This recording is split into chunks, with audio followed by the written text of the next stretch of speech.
Good afternoon, everybody, and thank you so much for joining us for a webinar dedicated to Microsoft Dynamics Sales and particularly to built-in BI module. My name is Olga Sadarov and I represent Sisäänrakennetun, which is a Microsoft partner operating in the Baltics and in Finland, and we work with comprehensive ERP, BI, HRM, and CRM solutions, meaning that we focus on large systems, platforms, which work as a whole system instead of offering our customers minor fragmentary solutions. We have more than 100 people in our team, and we have more than 20 years of experience.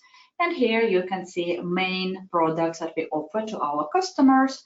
And today we are focusing on CRM sphere and namely on Microsoft Dynamics Sales Solution. This webinar is going to be the last webinar within a series of webinars, and thank you for those who have been with us from the very beginning. And for those who are just joining us today for the very first time, we are going to share all the recordings. But the idea of this series of webinars is to help you, the customers, have a little bit more structured understanding of what to focus on when planning a CRM solution implementation. What questions should be raised? So what points you should consider? What are the problems that you have potentially faced with when starting your implementation project? So far, we have discovered the very idea of choosing the initial platform, the initial product, which will be the foundation of your CRM solution. And we have spoken at length why we consider a big comprehensive platform to be the best decision in this sense.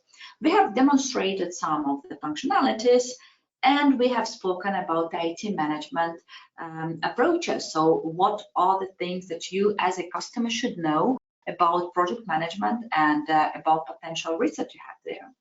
We have also taken a good look at customer card and all the customer database related processes, and we have discussed process-based functionalities. So process-based meaning both sales deals, leads, opportunities, and getting from the very first contact up to the closing the deal as won or as lost sometimes, and all the other process-based functionalities such as cases, such as insurance cases, and all the other custom-made entities.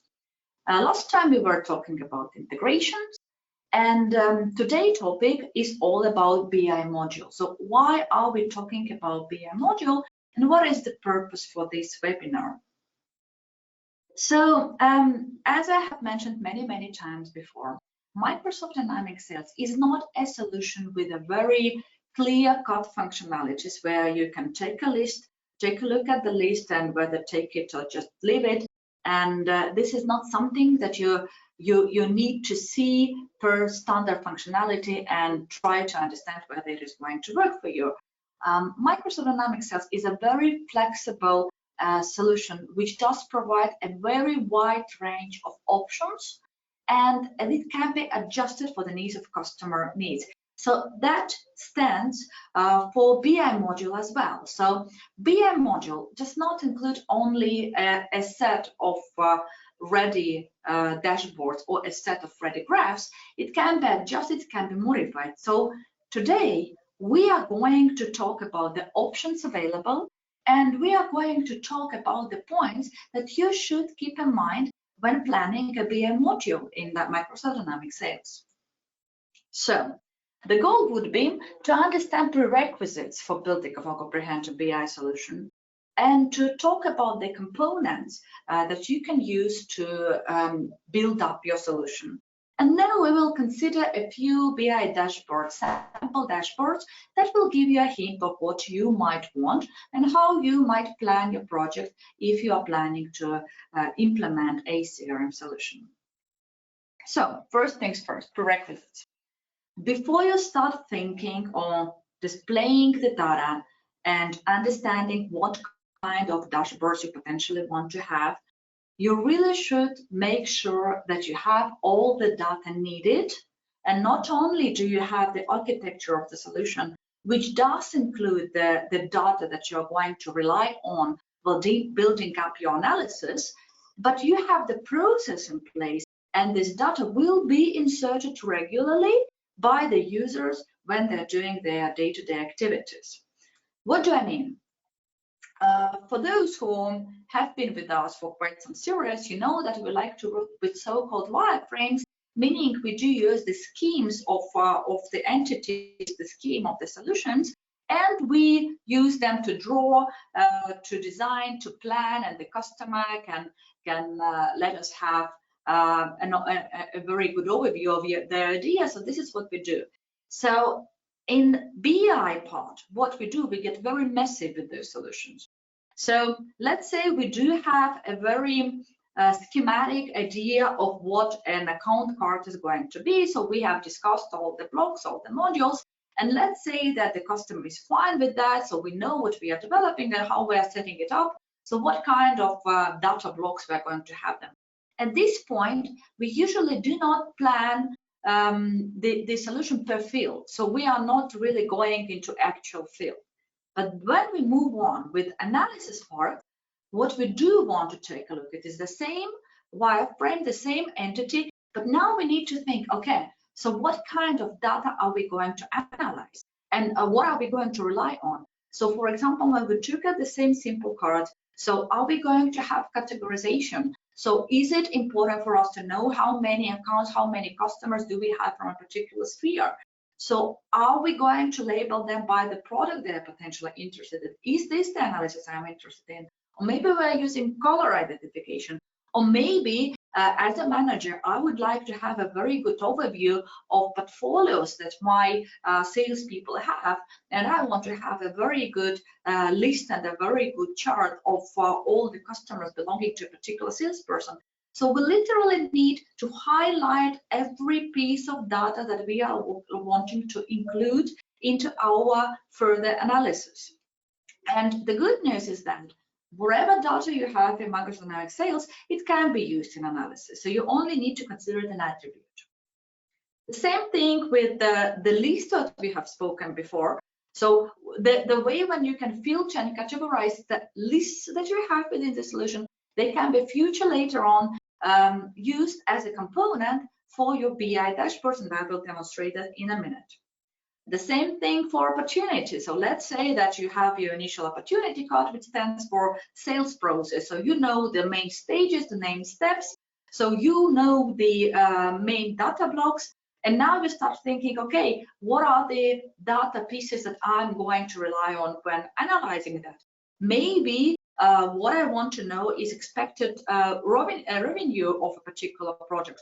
Maybe I want to know how much money I'm going to take from all the projects, or I want to understand my analysis of the projects per stage, and I want to know how much money I'm getting within every stage. Or I'm looking for estimation close date, and this is how I can plan my finances, so I know that by this time I shall have or not have some of the projects closed, and this is where I can expect some sums to reach my bank account. So this is the work what we do. So when you first have your solution design, before you move on with the BI module work, you should open the wireframes which have been designed before, walk them through, and make sure you understand there are pieces of data that you want to analyze. And once you're sure that the pieces of data are there, you have to make sure that the day-to-day process is built the way that users are going to keep them updated. So once we have the data needed, we know it's there. So we know it is within the solution. The question is that how are we going to take a look at that? So we need to understand that the main thing about inserted or built-in BI module is that we can build up what we call dashboards. And the dashboards can have various components, starting from very simple ones and up to very, very complicated ones. So the very first blocks, the very easiest components that we can have various graphs and charts, and we can have filtered lists, which do work very well for analytical purposes as well. So that is a minimum that you have as a built-in solution. But if you want your analysis to be very profound, and you want to get more, and you want it to be a proper analysis, and you are not happy with built-on opportunities, you can actually build up a whole Power BI unit, adding a minor license to your solution, and then you will have a Power BI module within your solution. And if that is not enough, you can actually move on to Microsoft partners.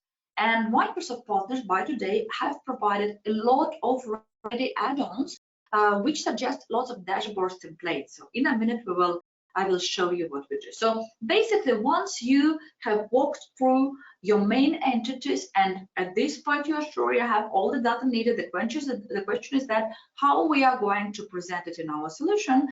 What we do, we start wireframing, of course. So now what you are looking at now is my quick draft. Last time I was talking to a customer, so they were saying, like, you know what, we want to see salespeople's portfolios. We need to have to understand what kind of expected revenue we have, every person has in their hands.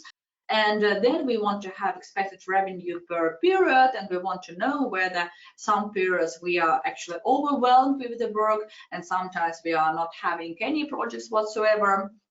And maybe you want to analyze opportunities lost per competitor, so you can insert all the competitors and actually the reasons why you lost the opportunity, and then you can have a very good analysis and see so who the main competitor is and what the statistics show. The same thing, opportunities per source. So where do the opportunities come from? Is it mostly because of marketing campaigns, or is it some great salesperson doing their own individual sales work? So when we have a discussion with the customer, we very quickly create those drafts. And those drafts, that blocks later on, get into so-called dashboards. So for dashboard, this is what you see is a very standard template. So you can see the layout and how you're going to use and to see your dashboards. And you can have many dashboards, and those dashboards can be arranged the way that some dashboards are meant for managers, some dashboards are meant for salespeople. So it's not about one role center that you have in the middle of your solution. So you can have as many as needed. You can categorize them topic-wise, and you can use different templates. So once you have some ideas of what kind of analysis you would like to have, you have these little pieces. You can select a layout and try to put those little pieces into the layout. So you will end up with something like this or this. So in this case, for example, we see that the customer is combining and they have graphs and charts and the lists as well. Or maybe you want to have this. So here we can see that the person would like to see all the opportunities within a sales pipeline. So they want to have how much money they are expected and what kind of project stage are we talking about. So for the company, it is a very crucial information because, for example, we can have lots of sums within the potential project, but those potential projects can be currently at a very, very initial point. So we actually do not know the probability of getting those sums and delivering those projects successfully is very low because we don't know. We have the person has only contacted us, so we don't know whether they're considering competitors.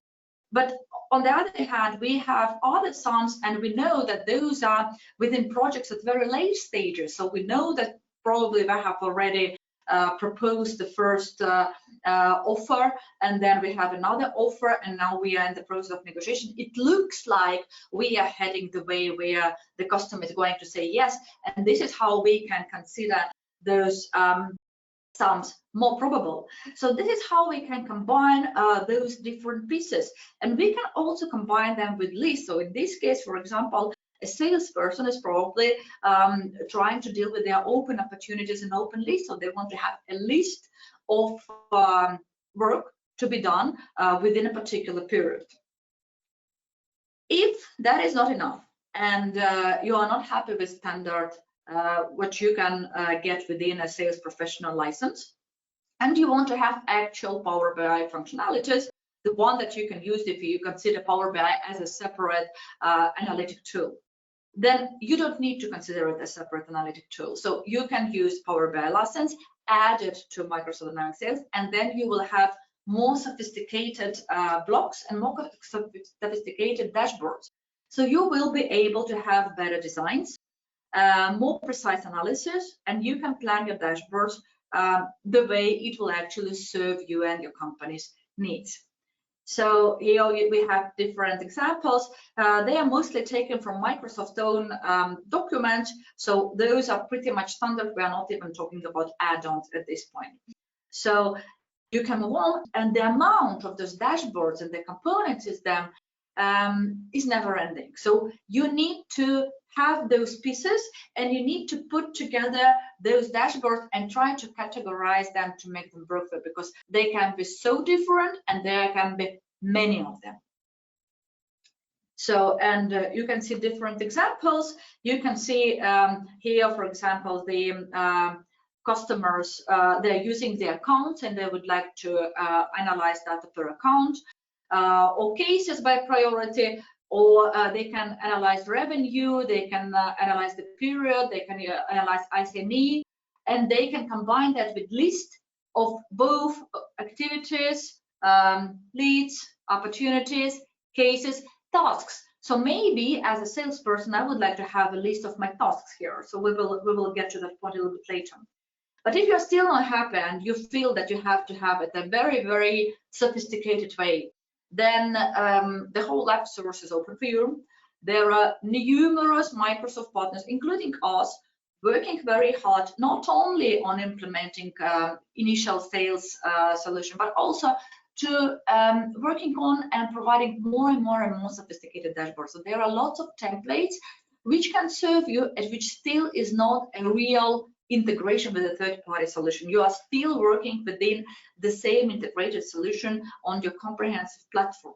So this might happen when you have a very specific area, for example. So you work in such an area where the template is very specific, and you have to be very specific about the components that you measure. And maybe there is a ready add-on which will provide all those components preset for you. So then it is easy to use an add-on as a special application added to the same comprehensive platform. So when you start playing with those dashboards, you can end up with having a huge amount of dashboards, a huge amount of graphs. And this is where I would probably ask you to think about categorizing them and creating a system within dashboards. Because when you feel like you can analyze everything against everything, and you can have all the attributes in your sales system, it's very easy to go too far with that. So you get so many dashboards that they are not serving you anymore. And in this case, after you have all the pieces in place, I would recommend categorizing them by topic and by user. And here we have a very sensitive topic, because BI solution is very much showing the results, and sometimes those results are not meant for the whole team. Sometimes all the salespeople should not see the results of their colleagues because they're competing, or because there is some sensitive information, or because there is a benefit system and salary system within the company. So if I see my colleague results, I will probably understand how much they're getting, and this is not okay with GDPR laws.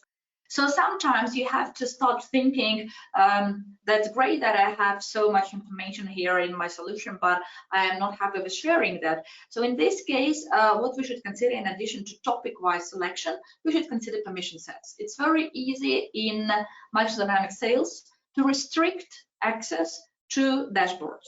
And very often we restrict them needed, and sometimes when it's not even the question about sensitive information, but it's irrelevant to a particular person. So we can adjust it the way that the person who has a particular role will only see a particular dashboard meant for this particular person.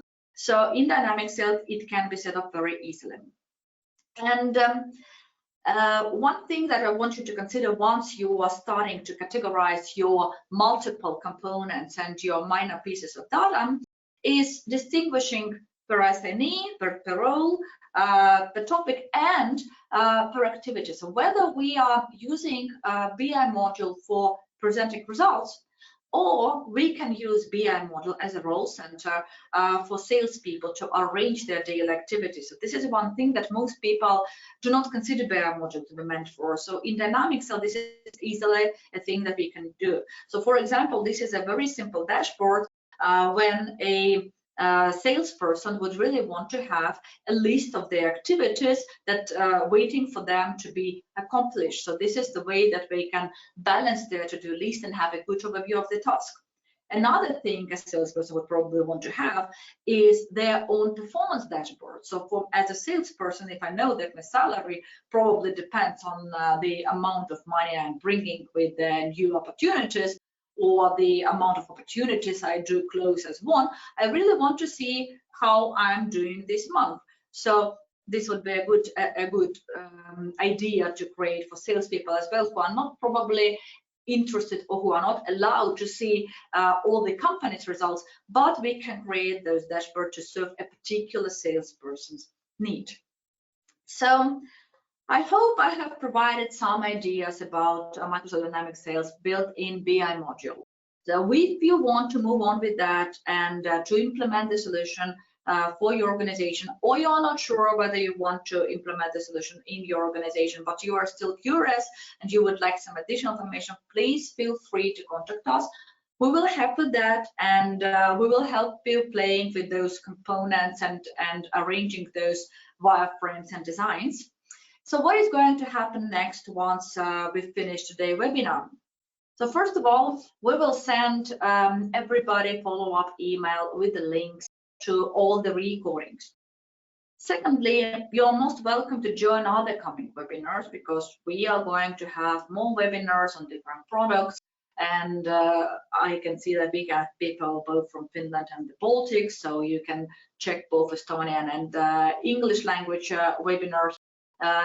If you let us, we will keep you updated, and we will be very happy to see you. If you feel that you are interested in a CRM solution or in any other solution that we can help you with, ERP, BI, or HRM module, please feel free to contact us, and we will be there for you. And for now, unless anybody is having a question, which doesn't seem to be the case, I just want to thank you so much for being with me for this series, and I really hope to see you once again. Thank you and have a great day.